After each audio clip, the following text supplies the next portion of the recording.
Now to those new troubles for the host governor at the Super Bowl, New Jersey's Chris Christie, confronting potentially explosive charges from a key witness that he wasn't telling the whole truth at that marathon press conference on the Bridgegate scandal. Christie pushing back hard overnight, and ABC's Rena Ninan has all the latest. Thousands of fans here in New York cheering their teams. But New Jersey Governor Chris Christie getting jeers from the crowd Saturday. Enough speeches are the same thing. I want to tell everybody out there. After a potentially explosive claim from a former ally, former Port Authority official David Wildstein, who alleges Christie knew about those lane closures that brought traffic on the George Washington Bridge to a standstill in September. In a letter Friday, Wildstein's lawyer wrote, evidence exists tying Mr. Christie to having knowledge of the lane closures during the period when the lanes were closed. But Christie's office is fighting back, sending an email to supporters Saturday obtained by ABC News, attacking Wildstein's background and credibility. The message concludes, David Wildstein will do and say anything to save David Wildstein. And the statement repeats Christie's claim that he had no involvement in the lane closures. I had no knowledge of this, of the planning, the execution, or anything about it. And then I first found out about it after it was over. But the investigation continues. On Monday, newly subpoenaed documents are expected to be turned over to the state legislative committee examining the traffic scandal. While Christie has not been subpoenaed, much like the final score of tonight's game, his political future is still unknown. For This Week, Rena Ninan, ABC News, New York. Thanks, Rena. Now let's bring in our headliner, top Republican Congressman, former candidate for Vice President Paul Ryan. Thank you for joining us this morning, Congressman. Lots to talk about the fallout from the State of the Union, legislative battles ahead. But let's begin with these new charges against Chris Christie. You see the Democrats already out with an online ad this morning. With all these investigations swirling around him, are you confident he can continue to run the Republicans Governors Association and be an effective spokesman for your party? I am confident. I consider Chris Christie a friend. I think he's been a fantastic governor. Right now, all we know is one person's word against another. You can't base any conclusion on such a thing. And so unless something else is known or made clear, I don't see why you would change what's going on right now. I don't think he should step down because nothing has been proven, and you always give a person the benefit of the doubt in those kinds of situations, in my judgment. Okay, let's turn to the President's State of the Union this week. He called for Congress to act, but also made it very clear that he would use executive orders to advance his agenda. Let's take a look. Wherever and whenever I can take steps without legislation to expand opportunity for more American families, that's what I'm going to do. Now, you've had a pretty tough reaction to this, suggesting the president is, quote, circumventing the Constitution. Do you really think his proposals are unconstitutional? You know, his rate of using executive orders is far behind President Reagan, President Bush, President Clinton. It's not the number of executive orders, it's the scope of the executive orders. It's the fact that he's actually contradicting law, like in the healthcare case, or proposing new laws without going through Congress, George. That's the issue. So you think he's violating the Constitution? We have an increasingly lawless presidency. We have an increasingly lawless presidency where he is actually doing the job of Congress, writing new policies and new laws without going through Congress. Presidents don't write laws, Congress does. And when he does things like he did in health care, delaying mandates that the law said was supposed to occur when they were supposed to occur, that's not his job. The job of Congress is to change laws if he doesn't like them, not the presidency. Well, so executive orders are one thing, but executive orders that actually change the statute, that's totally different. But if you think he's lawless, circumventing the Constitution, you're going to move to impeach? No, look, we have a difference of opinion, clearly, and some of these are going to get fought out in court. You have some court challenges with respect to religious freedom going to the court this spring. But I am concerned about this trend, such as what he said at the State of the Union, that if Congress doesn't give me the law I want, I'm going to go do it myself. That's effectively what he said. That is not the way our Constitution works. And by the way, when we get sworn in, whether it's a president or a congressman, you swear to uphold the Constitution. And I think these executive orders are creating a dangerous trend, which is contrary to the Constitution. Listening to both you and President Obama, on the other hand, this week, it does sound like you could have a meeting of the minds on immigration, reach a compromise on immigration reform, one that opens a path to citizenship for the undocumented, but doesn't necessarily guarantee, doesn't necessarily have a special path for the undocumented.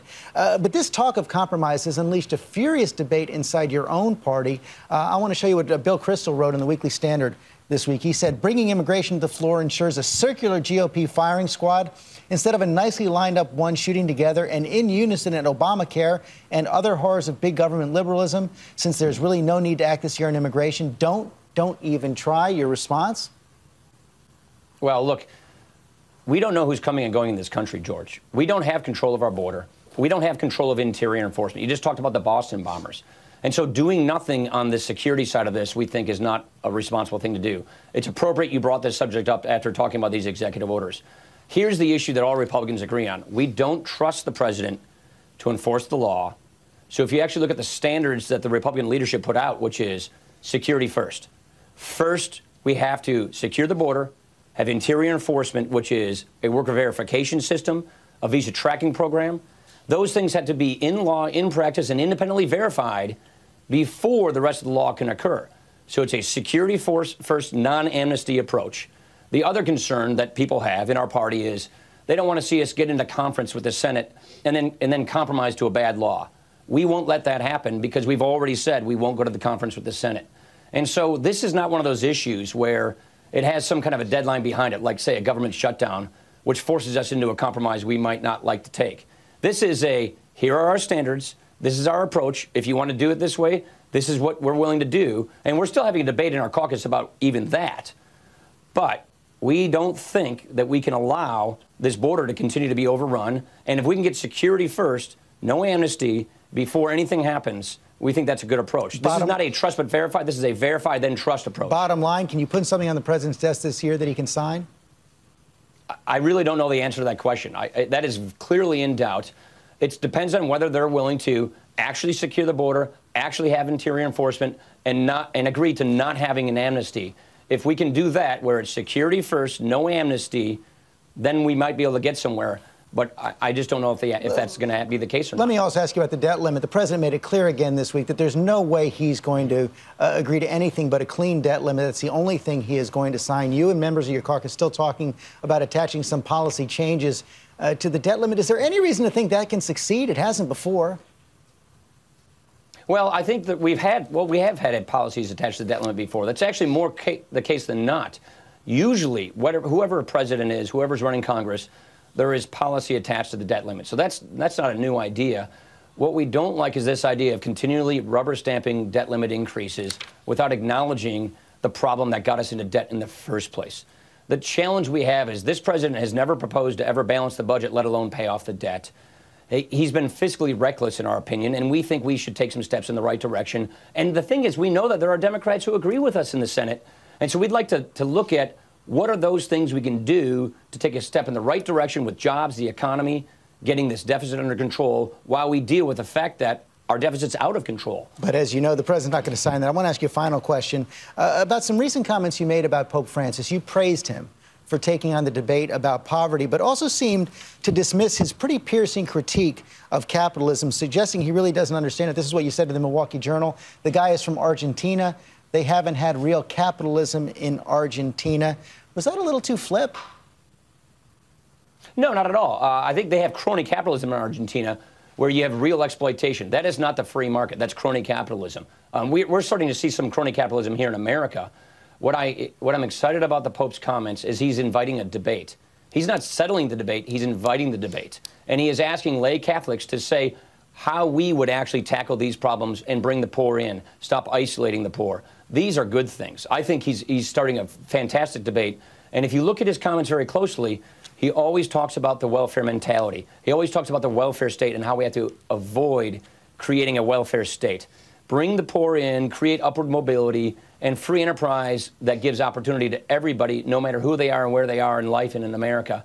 That's what we're for. He's invited this debate, and I think it's a fantastic conversation. You don't think he'd endorse your budget, do you?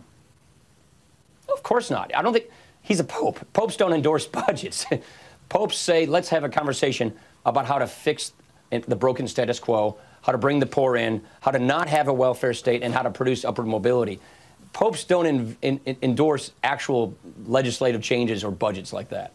Congressman, thanks for your time this morning. It's going to be an interesting debate. Thank you, George.